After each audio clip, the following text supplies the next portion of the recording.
যে প্রেম একসময় ছিল গোপন, সেটাই একদিন হয়ে উঠেছিল দেশের সবচেয়ে আলোচিত গল্প।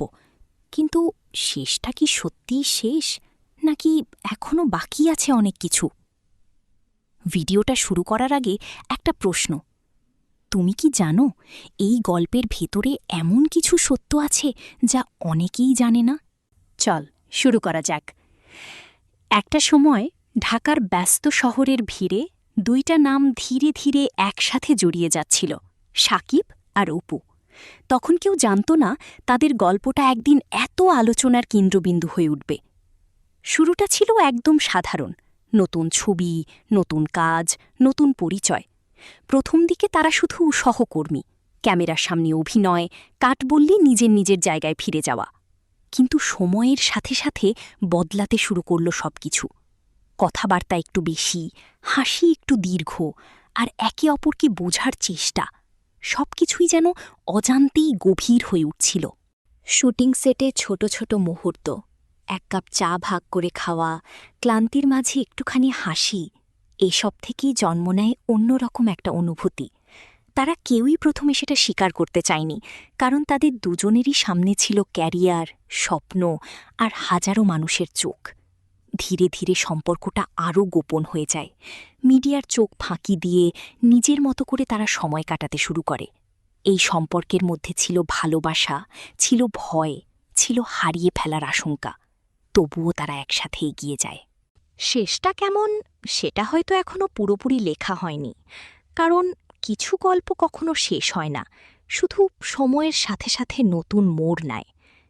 আর এই গল্পটা আমাদের মনে করিয়ে দেয়, ক্যামেরার সামনে যাদের আমরা দেখি, তাদের জীবনও ঠিক আমাদের মতোই, ভালোবাসা আর সংগ্রামের গল্পে ভরা।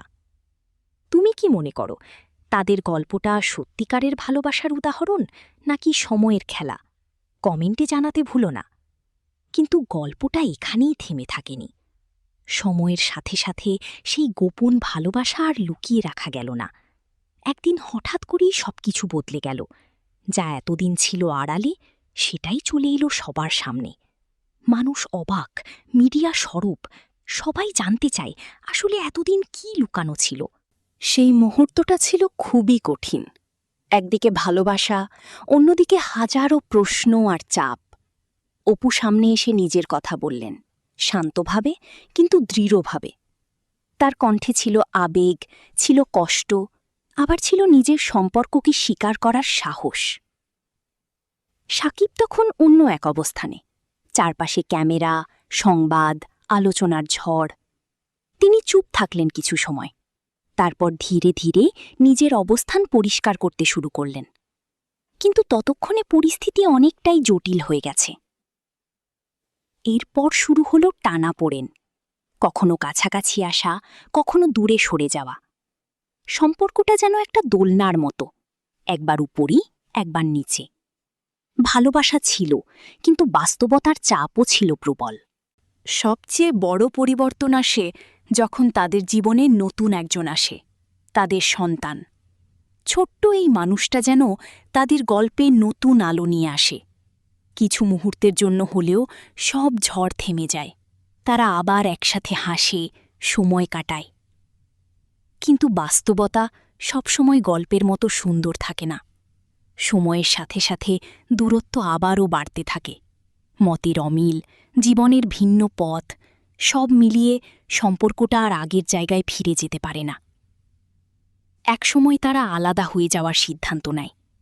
এটা সহজ ছিল না, না তাদের জন্য, না তাদের ভক্তদের জন্য।